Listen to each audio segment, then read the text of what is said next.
Hello, everyone. Welcome to the Pop Culture Cult. I'm Sean. I'm Janice. And this is our Game of Thrones review, reaction, however you want to put it, of the latest episode called Eastwatch. Now, this is episode 5 of 7, and we're going to spoil the shit out of it. So if you haven't watched it yet, go watch it, come back, watch our review, and then share it with all your friends. Right? Right. This was a very good follow-up to last week's Firestorm episode. Essentially, there was, and I'm not just talking about the dragons, but there was a lot of stuff that happened in the last episode. This is a really good follow-up episode. Not as much action. This was much more of the chess, the long game, the long chess game kind of thing. Right, moving the pieces into their next position. Yes, there was a lot of that going on, but a really, really good episode. Yep. They have been hitting it out of the park the whole way. Well, you've only got so many episodes to get a lot of shit done. What have I been saying about 22 episodes on network television? Just freaking saying. Yeah. So let's get into it and try to understand everything as much as we can with what happened, because there was some stuff that happened where it was like, yeah, I have questions. Yeah, and I think some of that we'll figure out in the days to come.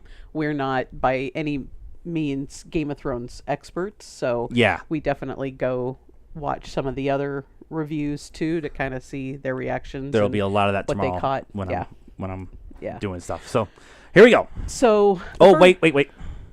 Hashtag Cold Beer Sunday. Cold Beer Sunday. I'll drink some. Go ahead. So the first thing we notice is that Eastwatch is now in the credits, in the beginning credits. Yes. They go up to the wall and then they pan down, so you kind of understand where Eastwatch is if you didn't know. Right. We were talking about it. That's actually one of the things that I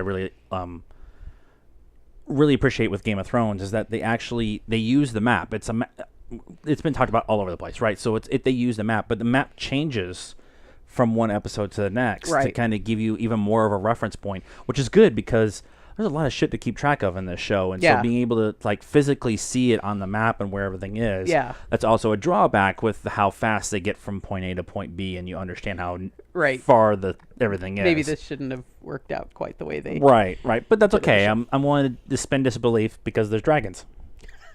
Right, and hot redheads. Yes.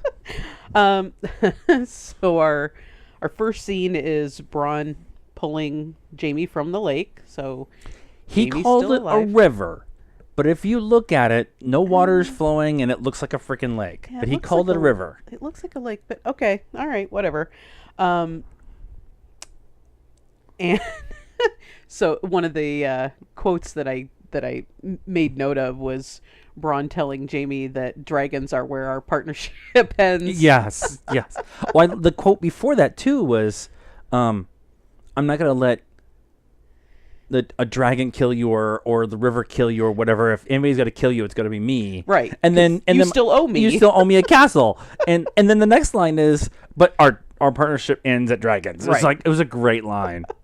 I really like Bronn a lot. He's good levelty to what's been going on. Yeah, I've always liked Bronn. His needs are very basic. Yeah, well, ain't nothing wrong with that. No, and he tells Jaime, "You got to tell Cersei." Mm-hmm. So, and we get to that. That's gonna be a fun conversation. So then the next scene is Tyrion walking through the battlefield, and my husband said, "You've seen war before, but this is different because everything's just ash." And they show a body, and it's now kind of a melted cube of body, and it's got a face, and it was like underneath a shield or something like that. Yeah, and everything's just kind of melted, and so that's probably a little disturbing and hitting a little home. Did you notice that? We'll get to it in a minute, but did you notice that everybody who survived were all ashy, like their armor was ashy, and they had like ash on their face and with the sweat and stuff. Like they that's a very easy thing to skip when you're filming. Yeah. But they made a point of showing it all too. So that was a good shot. So you're just covered in everybody else. So Danny calls everyone that's survived, which isn't really a whole lot, up to meet her, to hear her, and she, basically tells them, I'm not Cersei. I'm not here to take from you. I'm here to, free you, and you just need to join me, and you just need to bend the knee. And a few of them do, and Drogon is behind her, kind of helping to accentuate what she's saying. But the Tarleys do not. And Randall Tarley and Dickon stand, and stupid pride. And Dickon or Randall kind of says, I have a queen and it's not you. And is it Tyrion that kind of makes the well, you were over here and now you're over here, so I think your whole that whole thing is pretty gray as to who you're. Right. He was questioning his loyalty, essentially, and whatever. And to his credit, he's like, nope, this is my queen, and this is where I'm drawing the line. Yep. Okay. So cool. She calls him forward, and Tyrion's like, this probably isn't the way to start things with beheadings, and she's like, oh no, I'm not going to behead him. And I love the look, like. And he looks, and the dragon's sitting right there. I don't need to behead him. I got this guy right here, and he'll take cleanup's easy. Yeah, it's just Ash. So Randall Tarley and Dickon Tarley are dead. I was really happy for Randall to be removed. Yeah, he's an ass. I haven't liked him at all. That was the point. That was completely the point. But he also got his comeuppance. If you're going to be that kind of... I mean, I'm okay with a bad guy. I like Cersei as a bad guy. But I wanted to strangle him every time he's on the screen. Even if he was doing the right thing. I just wanted to you have a punchable face, and I want to punch it every time. So, but I also understood him not wanting to submit to her at all. Yeah. I don't know. I don't know if it was the right choice, or I don't know what. Well, it was. She offered to let them live, and have them go to the wall. Mm-hmm. And he said, "I'm not going to the wall. I have a queen, and you're not it." Mm-hmm. And so it was kind of a fuck you, but it was almost one of the I'd rather die here than die up there. Yeah. Kind of comments. Not that he necessarily knows what's at the wall, but there was at least that kind of feel that he's like, I don't want to die and be a member of that army of the undead. And to him, I mean, because he sent Samwell to the wall, right? The wall is where you send your trash. That's true. That's very true. His son that he didn't know what to do with, and prisoners, rapists, murderers, that kind of thing, all went to the wall. So that was a big fuck you to him. Yeah. That, now you get to go there. And you're he's like, no. Second-class citizen at that point in time at the wall. Yeah, not the head of a house. Right. Yeah. So I get him drawing the line there then. Yeah, I guess so. So then we go to King's Landing, and Jaime is home, and take a bath, son. Ew. Shows up in his armor that's still like rusted from being in the lake, river, whatever, with still the ash on it that didn't wipe off in the travel. You went from wherever you were to King's Landing, and you didn't take a bath or clean up or anything. Right. And, no. Yeah. No. Ew. So Jaime tells Cersei, "This is a war we can't win. I've seen Dragon, basically. I've seen one of the dragons, and she's got 3 of them. And, she wiped out 1,000 wagons. Yeah. And, there's really not much of our army left. And, we can't win this." And Cersei wasn't having any of that.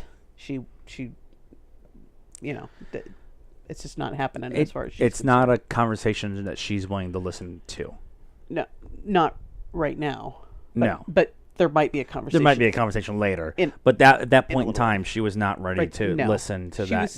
She's still playing Cersei, right? She's still like, I've hold all the cards, and I've got an ace up my sleeve, and we think Dany's the stubborn one, right? Right. They both are. They both are. Yeah. Definitely. Yeah. And then he tells Cersei that Tyrion did not kill Joffrey, that Olenna did. And Cersei's like, not believing it. And then he tells her, do you think that she would have wanted her granddaughter to marry what was essentially the stronger of the two with Joffrey, right? And if she doesn't marry Joffrey, she marries the younger one, whatever, and then she actually is the one in control, right, of everything. And you really think that she would let her granddaughter marry Joffrey, and Cersei and Jaime knew what kind of a person Joffrey was, so they got it. So that argument actually kind of got through to her, and I love the momentary realization that she had. Yeah.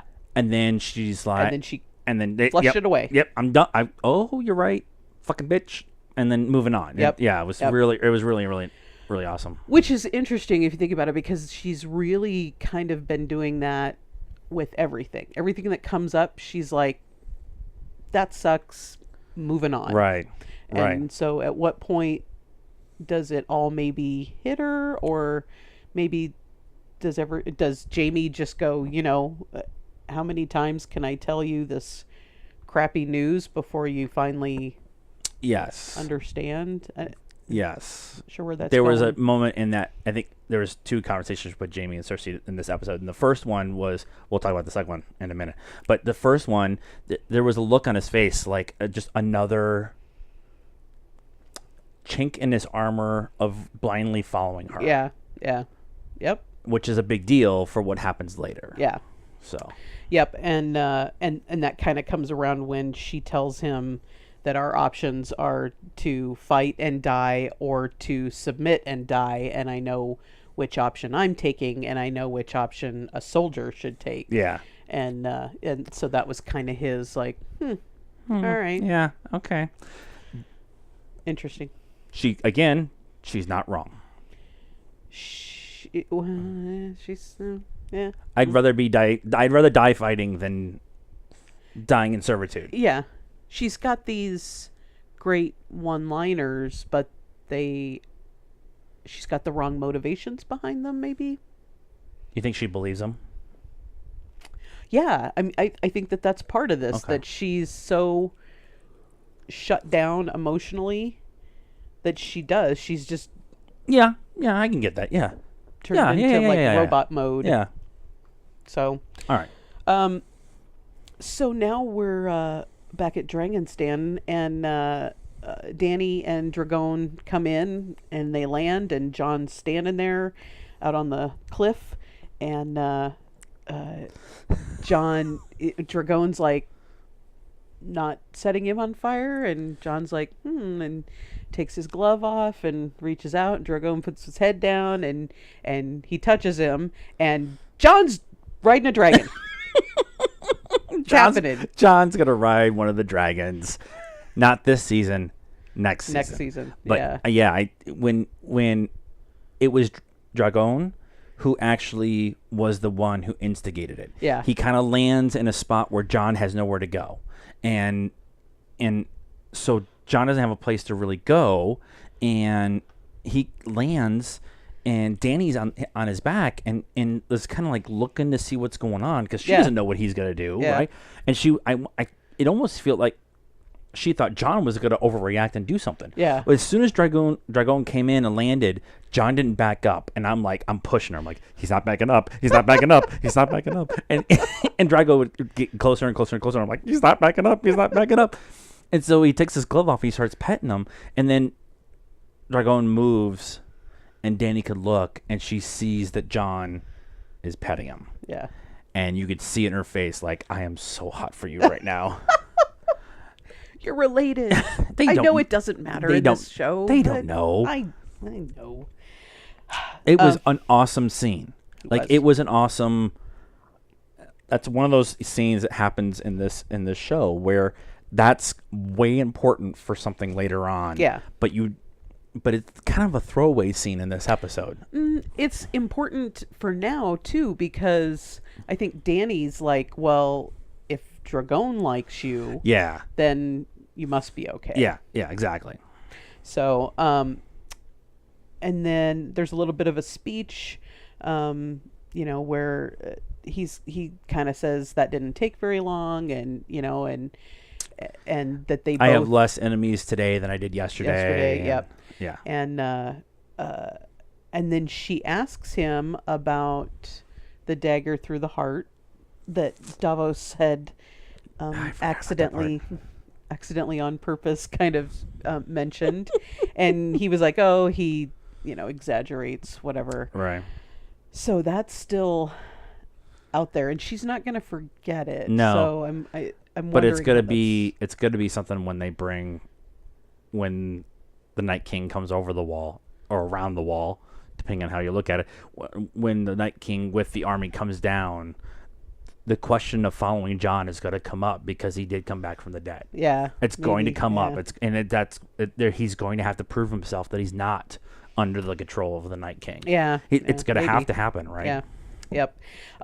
And Ser Jorah Mormont is back. Yay! At which point he shows up on screen, and we both went, "Yay! He's back!" And she hugged him. Yay! And then sent him off. She was very happy. I actually made a point of saying, "Look at her face! Look at her face! Look at her face!" So she had this flirtish kind of conversation going on with Jon. And the Dothraki showed up, and they said there's this guy here who says he's friends of the Dothraki, but he was hidden. And then the head guy kind of moves, and he's standing there. Yeah. And her whole face changed to oh my God, you're here! It's amazing. And oh, by the way, Jon's over here. I don't care about him anymore. Yeah. Well, yeah, and that's an interesting little triangle right there, right? Because Jorah has told her, "I love you," right? And she's like, you're older and whatever, and then she felt like he betrayed her, and so he was easy for her to kind of put away, right? And then she found out he was dying, and so it's like, oh, go. I do care about you. Go heal yourself, and but she's not really expecting him to, because nobody survives that, right. And then he does, and now he's back, and so that might be a little interesting little triangle going on there, maybe. Back momentarily. We'll get into that. So the next scene, no, it's actually a couple scenes from now. So the next scene is actually Bran with the ravens, seeing the ravens, watching the ravens, come fly over the wall, and then there's this giant army of the undead. It's big. It's big.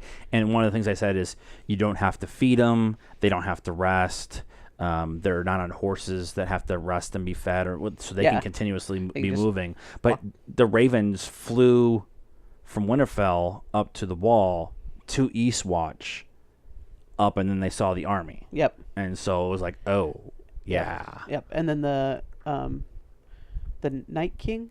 It was one of the White Walkers. I don't know if it was the Night King itself. I think it was, but probably was. But there's so much that happened in this episode. I was not looking specifically when that scene was going on. And he turned around and looked at him or whatever, and they all just scattered. Yeah. And then he woke up from his trance. Yeah. Bran came back and he said, "We need ravens." Yeah.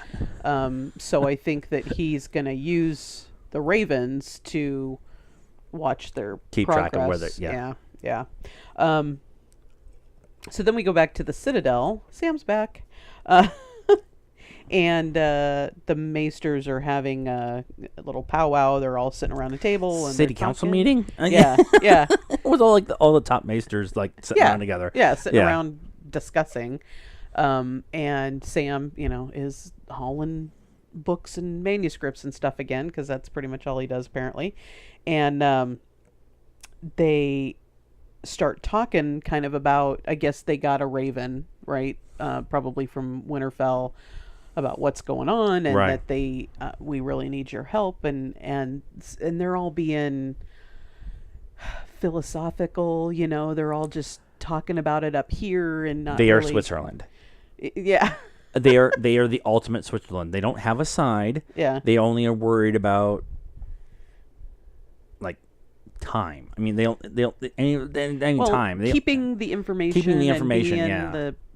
Keeping the information. I mean, they're all very philosophical and literary, and not not they're really book smart, not street smart. Right, exactly. And so Sam is like, no, the three-eyed raven is real, and it's Bran, and I've met him, and they're all, whatever. And he's like, you should listen to this, because if you all would go tell, everyone else that this is real and this is happening, then they're going to believe you. And we can get everybody to band together and go after him.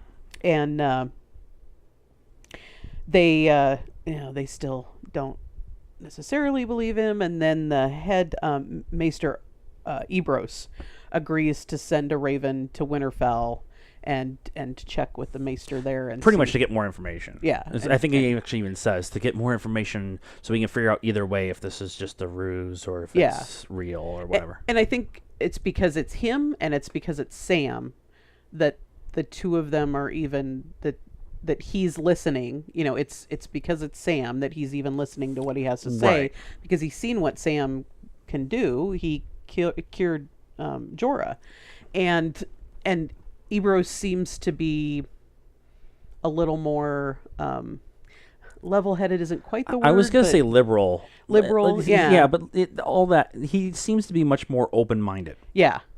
To the conversations of listening to somebody else on what they are. He's gathering all of the information and all of the information, not just necessarily what's in the books or what one of the other maesters has to say. It seems like he's much more willing to listen to all the sides, and make an educated opinion from that point. And that actually, that's actually probably the best way to do it. Right. But it's the long way to do it. Yeah, but there's, all the other ones, I think, have just been there so long, and they're so stuck, their noses are stuck in their books. Set in their ways, Yeah, they're not seeing what's going on everywhere else. And let's be honest, how many of those maesters have actually left that building? Right. Let alone go out at Hightown. Was it Hightown? Hightower? Even leave that area. They have the only idea they know of the outside world is what they've read in the books. Right. And they have no idea what's going on right now in Winterfell or at the Wall or they don't anywhere else. Right. Yeah. Not street smart. Right. So then we go back to Dragon's Den, and they're all around the table and talking and trying. I really want that table. We have no room for it. I'll put it in the backyard. I just want that table, and I want the little pieces, and we could play like a giant game of Risk to the Game of Thrones version. And I just want that. I bet you it's out there. I'm sure there it is. Like thousands of dollars. Well, yeah. So, I don't remember who it was that came up with the idea originally. Was it John? Said, let's bring the dead to Cersei. No, it was Tyrion. Tyrion was kind of had that like aha look on his face, and he said, "What if we did this?"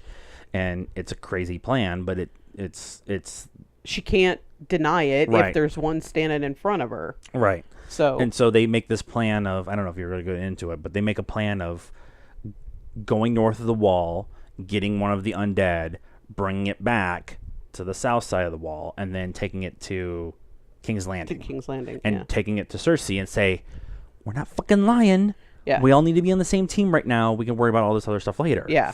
And they all kind of look at each other like, well, who's going to go? And they all turn and look at... Was it Jorah? Jorah. Well, no, Jorah offered. Yeah. He said, let me serve you. Yeah. He offered, and then John's like, no, you're not going without me. Yeah, because I've been there. I know and what we're looking at. Deveros is like, well, I'm going where John's going. Yeah. And so And then Tyrion's like, well, let me go see if I can get a meeting with Cersei, or at least with Jaime. Yeah, because it doesn't do us any good to go get one and bring it if she's not ever going to see us, if we can't get it in front of her. Right. So Davos and Tyrion go to King's Landing. Sneak in. They're going to sneak in.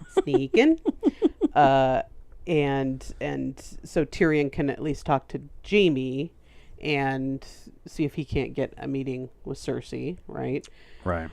So while they're there, do you want to talk about the Tyrion Jaime conversation first, and then talk about that part? Okay. Let's talk about that one first. Okay. Because there's two things. They're both going on at the same time. That's why it's kind of hard to talk about this part, because they're both kind of jumping back and forth between the two storylines. So Jaime and Bronn are walking through the catacombs where all the dragon heads are. Yeah. All the dragon skulls are. And Bronn is talking about, if we're going to fight this fight that can't be won, you need to get better with that sword. And Jaime's like, I'm going to whip your ass. And so they're having this conversation as they're walking through. And finally, Jaime says, you better have a sword if you're going to fight me. And he's like, well, you're not going to fight me. And they turn around, and Tyrion's standing there. And Bronn kind of does the whole like, well, I did the introduction and try not to kill each other, bye, and leaves because Bronn's awesome. And Jaime makes a point of saying, the last time I saw you, I said that I was going to kill you, and then Tyrion points out that Daddy was going to kill me. Daddy was going to kill me. I killed him first. I just killed him first, and I was innocent. And it's going to take a lot with a practice sword. You're not going to be able to cut me in half with a practice sword, which is just like a... Jaime kind of looks at the sword like, fuck. So then the other half of what's going on is what's going on with Davos. Sorry, yes. Davos.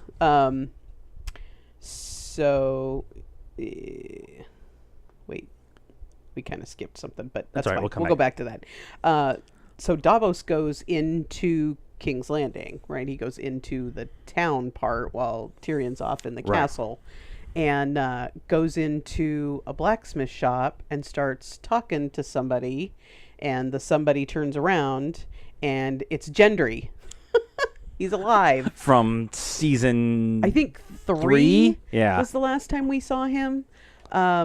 And if you don't remember, Gendry was Robert Baratheon's one of Robert Baratheon's bastard sons, and Cersei went on this whole jealous, none of those bastards are going to get my kids' thrones, even though her kids weren't Robert Baratheon's either. They were Jaime's, but fine. And she's crazy. Yeah, she was going to, have them all killed, and so they stowed him away, and Davos actually was the one that put him on a little rowboat and sent him off, and then he ended up with Arya and Hot Pie.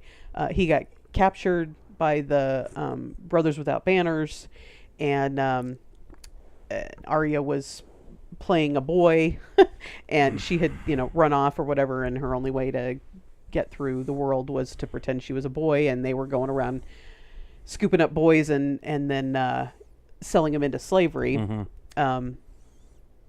So that's pretty much the last time we saw him. And now was when they put him on the boat and he left. I think it's like the last time we really saw him. Yeah, that might have been the last time when Davos put him on the boat. They got him from the slavers. So anyway, we haven't seen him for... He's a blacksmith in King's Landing, making armor for the Lannisters. He worked for a blacksmith when he was a kid, so that makes sense that he's back doing that. But yeah, I mean, you didn't know what happened to him, and he's all grown up now.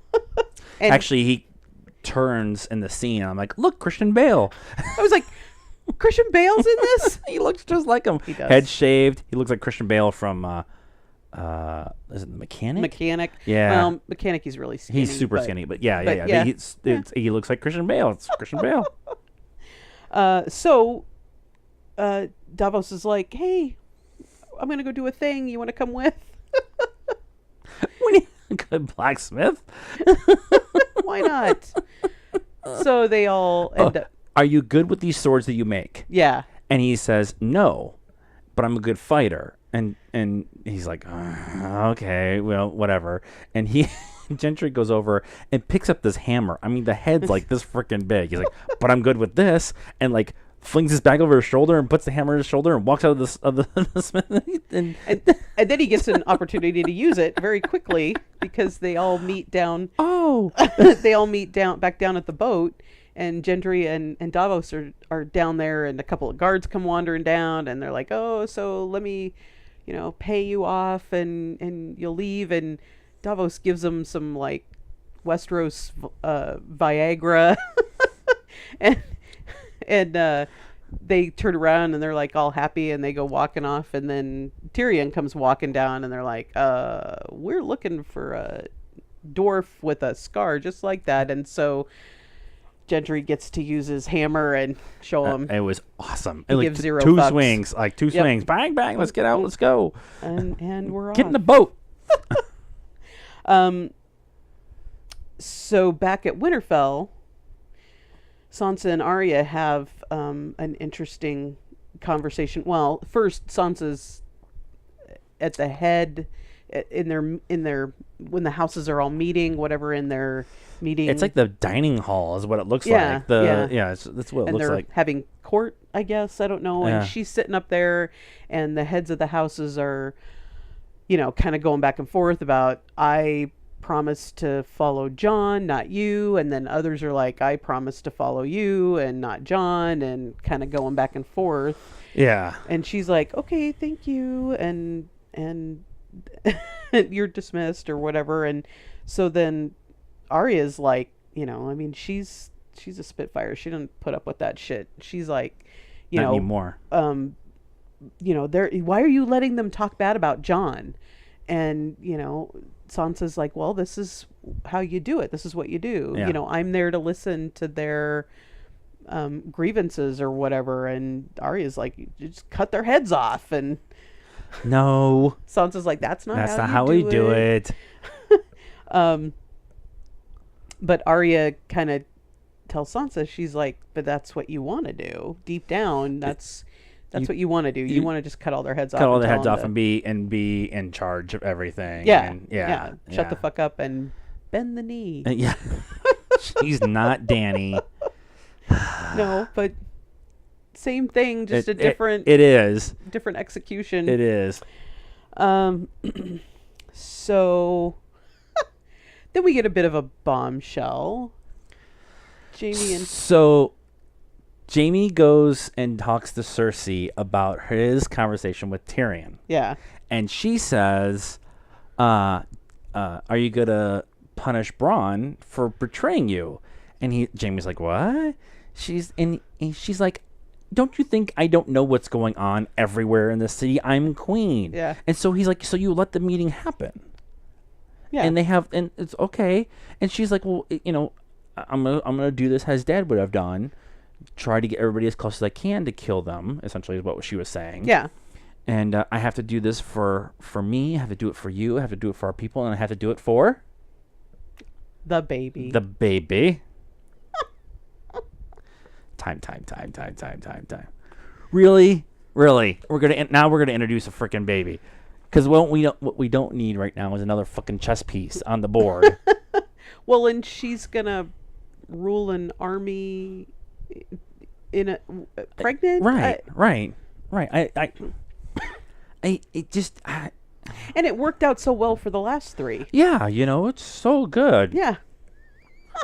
I don't even know. I mean, I don't even know if she is. So if there was any questions that Jaime was having about questioning her at all about her decisions that she's been making and whatever, like her saying, I'm pregnant. Yeah. Like totally like now he's under her complete control. Yeah, which makes me wonder if she is actually pregnant. Right. Because if she has felt like he was slipping away, right, then that's the best way. And she needs Jaime to control the army at least right now. Yeah. Well, and strategically, he needs to be a part of the army. Right, because she can't do it. No. And as far as we know, when she got pregnant was the time. Was it the last episode? Yeah. Where she like basically raped him. You can't rape the willing, but I mean, she was kind of. He tried to say no for a second, and then blowjobs are always leads right to right. Going. So she could have. I mean, that whole thing could have been planned out. Such a huge. Let's take the idea that it is the long game. If it is the long game, that means she's been thinking about this since. God, what is the youngest ones that just died? God, I can't remember his name. Since he died, she's been playing this game to get this set up. Right. And it right after she blows up the keep, or whatever. Once she kind of grieves, she understood that Tommen. Yeah. So if Tommen, as soon as Tommen died, and she grieved, it's Cersei. So I don't know if she really grieved. It was another one of those.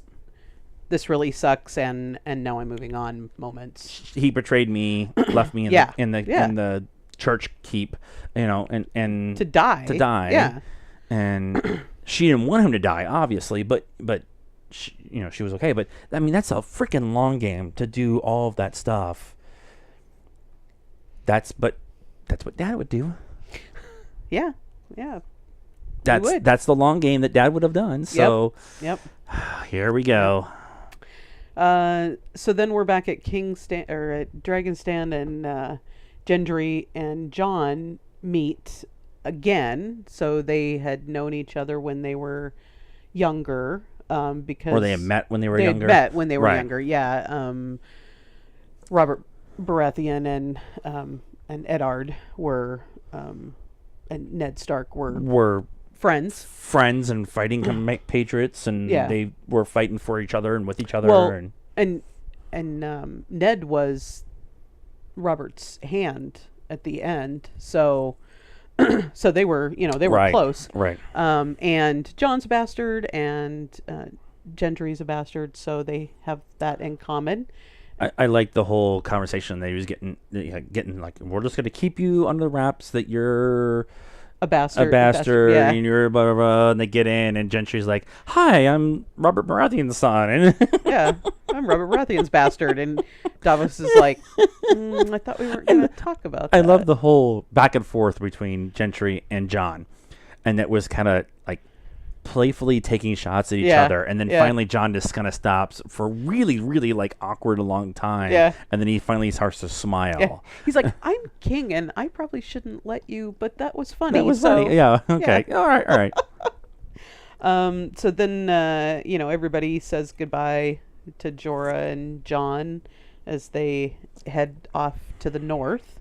They're going to go up to Eastwatch and meet up with the folks that are up there, and then the wildlings who are at the wildlings, they're at that gate, head over onto the other side and to go get one. I don't know how you gonna get one. They're gonna like a scout. Oh, fuck! They don't need scouts. Put like a little rabbit snare out in the snow, and he's just gonna walk and string him up. And but he doesn't have tendons, so what if you just rip the leg off and he's just kind of hopping around? Ew! I don't understand. Baby Sam is now a toddler. Okay, so we have to talk about this for a second, because one of the complaints that we've come across a lot, and a lot of our like we were talking about earlier, we do our review after the episode, and then we go watch a bunch of everybody else's because they're viewing the episode from different eyes, and a lot of people have some people are complaining about the timey-wimey and shit, about time isn't really explained in the show, and how long it takes to get from point A to point B, and how long... And things happen really quick when they shouldn't, right. Yeah. Now, it would be nice if they did an hourglass, or had some kind of, 3 weeks later, or something on the screen, just to kind of give us some reference of time within the show. I'm okay that they don't, because their references in time is the baby, or know that it's a 3-day sail from King's Landing to Dragon's Stand or Dragon's Dragonstone. That's it. So you kind of know that already, but it would just be nice if they would put some time elements or whatever. I mean, the last time we saw him, he was a baby. Yeah. He couldn't walk, Yeah. and now he's a toddler. Yeah.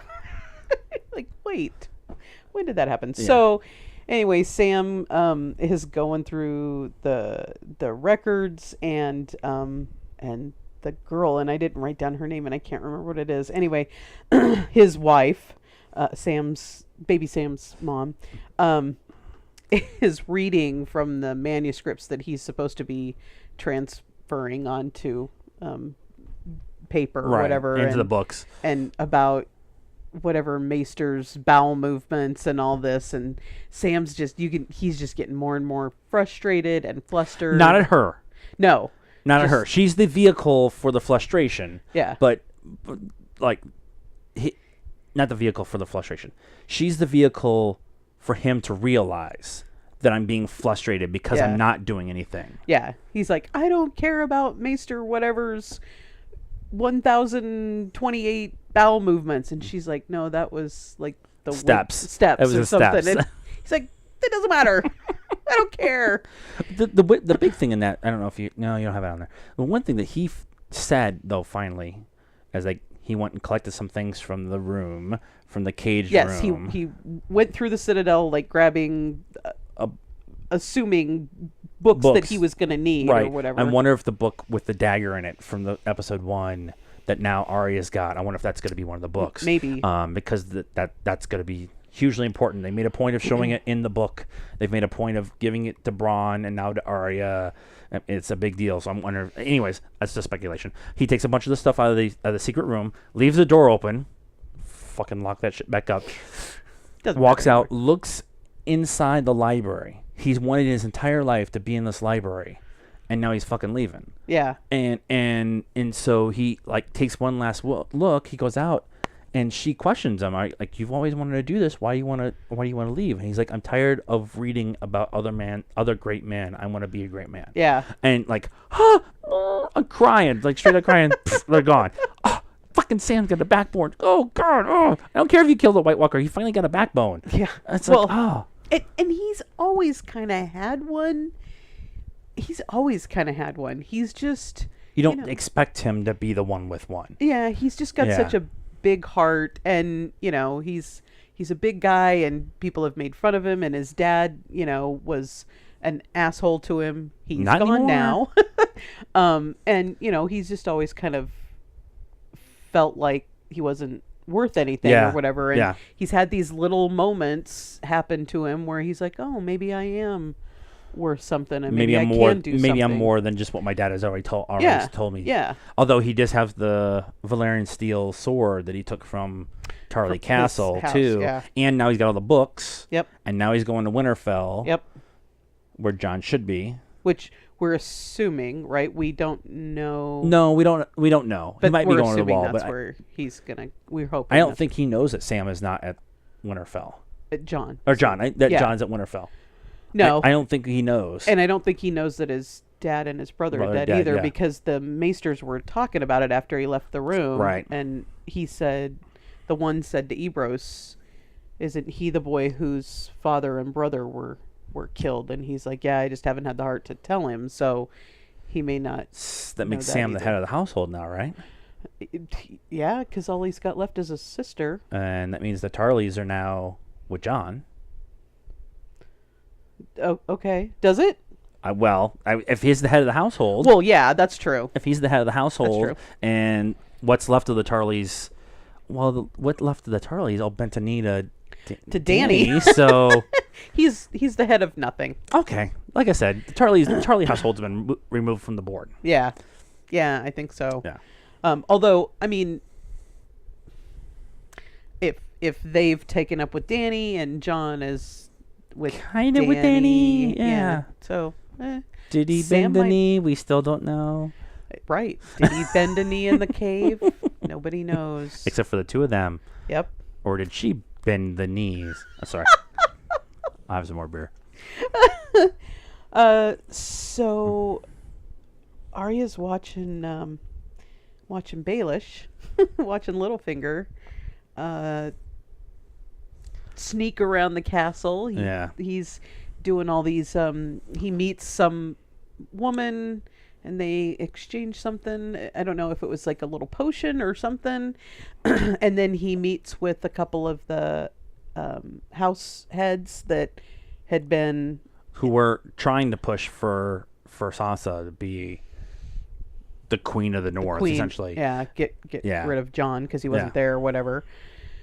And then the Maester of Winterfell brings him a message, and he to his room, and Arya's kind of watching, and she's being a ninja. Yeah.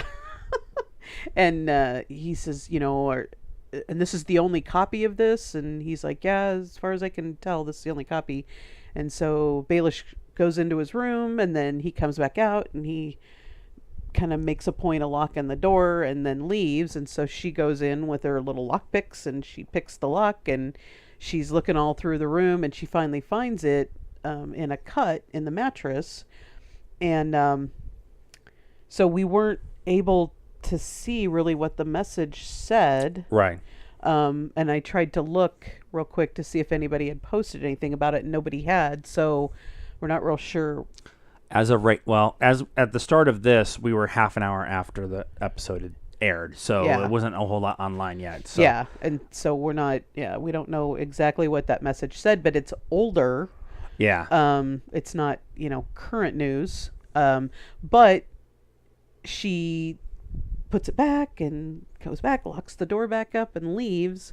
And Littlefinger looks around the corner. It's got to be a setup, because he's we've talked about this, but he's talking about he's done the whole, I've played every scenario out, and then when she showed up and showed that she's a worthy adversary, right? In multiple ways. Now he's done some things that's going to make Sansa question Arya, because Arya was questioning Sansa, and now Littlefinger's going to get in Sansa's ear again and poison her a little bit more. I think that whole setup is for. However, yes, Arya, let's think about all the things she did when she was at the Temple of Faces. Oh, that's true. And so that's true.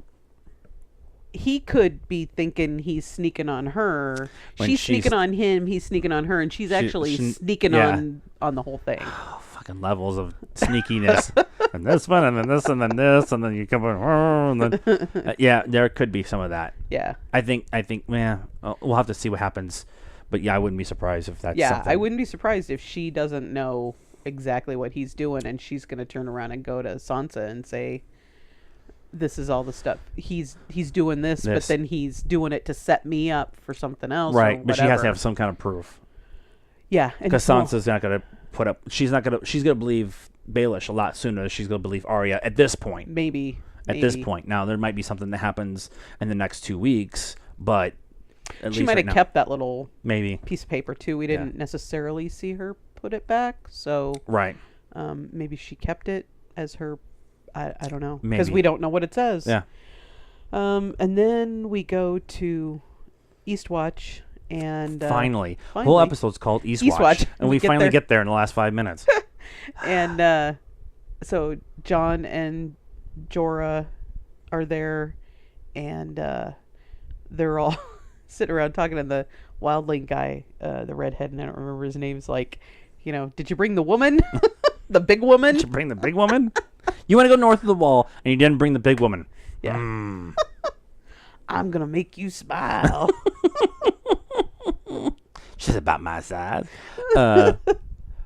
So he's like, John's like, yeah, we're going to go north of the wall. And he's like, are you sure? Yeah, pretty darned. Is this all you brought? Yeah. That's the question that was. All you brought? Is this all you brought? Well, yeah. And he's like, well, funny enough, a couple other people came a couple days ago, and they wanted to go on the other side of the wall too. And he's like, really? Yeah. And they're, whoa. And they're. I'm the one drinking. And we captured them and put them in in the cell where they could freeze to death. Yeah. Because it's, the wall. Because we don't care. And so they go down there. And Gendry's with them too, right? Yeah. And so they go down there and Davos. So it's Davos, Jon, Gendry, and Jorah. And in the cell is the Hound and the Brothers Without Banners. So awkward. Awkward, yes. So all of these people know each other in other ways because the Brothers Without Banners captured Gendry and there was another one too. Jorah, the redheaded wildling guy and Jorah had a moment because Jorah's dad was the head of Night's Watch. Of the Night's Watch. And so they had a moment of them, saying, your father hunted us down. And Jorah said, well, you hunted, my father's men down. Yeah, and so they had a moment and then they got past it. Yeah. And then the Hound's there and the Hounds had direct interactions with the Starks, and everything that happened with them. And then Gentry's like, we should just fucking kill them all. Yeah. And Jon's like, time. There was something with Davos too, and I don't remember what it was. So all of them are connected to each other. But they all go. There's this moment where they're all kind of like pointing out who they used to be and how their relationship was with each other and all of that and how that's still underlyingly, sure, why not? Sure. Is still there. And then Jon says, we're all on the same side. And I don't remember who said it, but somebody says, how do you know we're all on the same side? And Jon says, we're all breathing. We're all breathing. And it makes a point of saying, we are all here for the same cause. Yeah. And the Hound was saying the same exact thing. So the Hound, who isn't really the leader of the group with the Brothers Without Banners, but let's be honest, he's the biggest voice in that group. Yeah. Outside of the guy with the patch, and I can't remember his... Well, and the Hound just had the visions, right? So they're both kind of... The other two are kind of listening to him because he told them they're following his vision. His vision of the army north of the wall and stuff. Yeah. And so we have this ragtag group of people who, for all intents and purposes, should hate each other. Yeah. And they're all from different parts of Westeros. That's the other thing too that I just kind of came to my head. So they all have been all over the place in Westeros, but they all are from different parts, and they all have different views of the world, and but they're single individuals or twos, but from different parts coming together, which is kind of a symbology of what the entire continent has to kind of do for what's about to happen. We all need to overcome our issues with each other, and right? Go fight this. Yeah. Right. Yeah, I like it because I knew there had to be some reason why that group was. There's a reason to that. I love them opening the gate at Eastwatch, or West Wing, whatever fuck it we're called, call it whatever. Westworld. They opening the gate to go north of the wall, and Jon's in front, and he turns around, and they go down the line, and each pair turns and looks at each other and looks at the next guy in the line. Yeah. All the way down. And then the Hound's standing at the back and he's like, here we go. And they're off. And the thing that I pointed out was half of your best fighters in this show are in that unit. Yeah. The Hound, Jon, Jorah, the redheaded wildling guy whose name we need to remember. The only fighters that are really left are Jaime, kinda, but he's left-handed. Bronn, again, Bronn's kind of his own thing. Arya and Bran. There's not a whole lot of extra good fighters around, like at least known people. Bran. You said Bran. I said Bran. I do that all the time. But Bronn. So they've got all the best fighters a bunch of the best fighters going north, and this stupid little unit. Oh, by the way, earlier in the episode, they showed this giant fucking army with the White Walkers coming down. It's like, what are you guys high? Do you have any idea what you're doing? And I don't even know. I mean, there was a lot of. Is there even that many people in Westeros? That many people that can fight? And there's right. There was a big army. Yeah, it's a giant army, and like I said earlier, you don't have to feed that army. You don't have to. You don't have to. They don't have to rest. They don't have to have horses. They don't have to have tents. They don't have to set up a camp. They don't have to do They don't have to do any of that stuff, right? They don't have to do the horses with the Lannister army had to stop and get water, and that's how the Dany with the Dothraki and Drago showed up to take them out, because the horses needed a rest. Yeah. So the army of the undead doesn't need that. Yeah. And so maybe we're not finding it. No. All right. Characters. Whatever. No, it's not in the characters. All right. Anyway. So, anything else that we missed in this episode that we wanted to talk about real quick? That's all I had. Okay. It's like I said earlier, this episode was really a really good follow-up to the episode before. The episode before was this huge epic event in Game of Thrones history, right? We've been waiting for Dany and killing Ryden Drago and carrying and killing all the Tormund. All right, I Tormund. Remembered that. All right. Tormund, Giantsbane.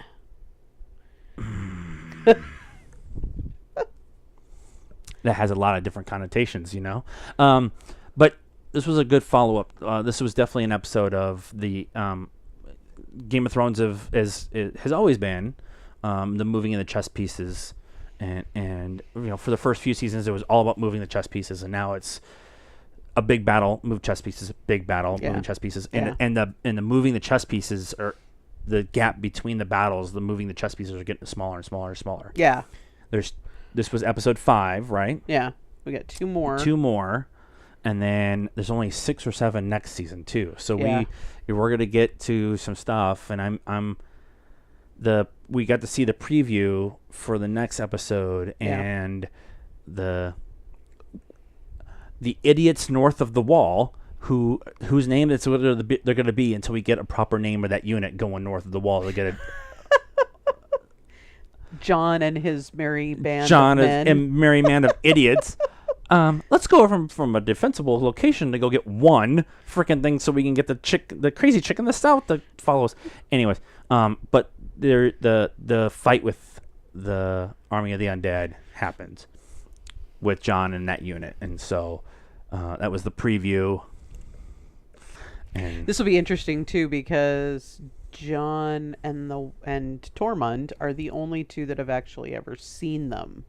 And I think that Davos and Gendry hasn't been there long enough for us to know, but Davos and probably all the bands of brothers are it's still kind of like a sure thing, even though they're we're gonna go do this.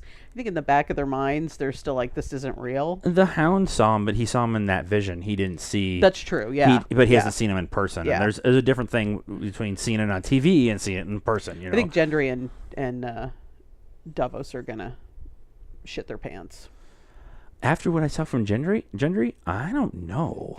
That's true. He's kind of this pretty little spark plug, So that's what we thought of this episode. A lot of stuff to go on in this episode, but like we said, a lot of pieces move in for the big setup for the next 2 episodes. Yep. What do you guys think? Like this video. Please leave us a comment. Let us know what you thought of this episode of Game of Thrones. Eventually, one of these will get it shorter. It's not going to happen. The episode's an hour long, and we go an hour just to talk about everything that happens. So, please like this video and comment. Please subscribe to our YouTube channel. You can get a hold of us too on Facebook at the Pop Culture Cult. We're Pop Culture Cult 1 on Instagram, and we're at Pop_Cult1 on Twitter. Please like and subscribe to all of our pages. We're posting all the time, including the Thunder Gods fighting over our house last night on Instagram. And please follow us on Stardust. We are in partnership with Stardust. It's an app for your on your Apple or your Google Play. You can get at the Apple Store or the Google Play Store, and it's a free app that you can download, set up your account, and do little 30-second reactions or reviews to whatever you just watched. Game of Thrones, Doctor Who, Annabelle Creation, anything like that. Whatever you just watched, including like the UFC fight and the Olympics and that kind of stuff. So download that app, like the Pop Culture Cult first, and then share it with all of your friends and let them all know about all the cool things that you're watching and we're watching. And until the next time, good night now.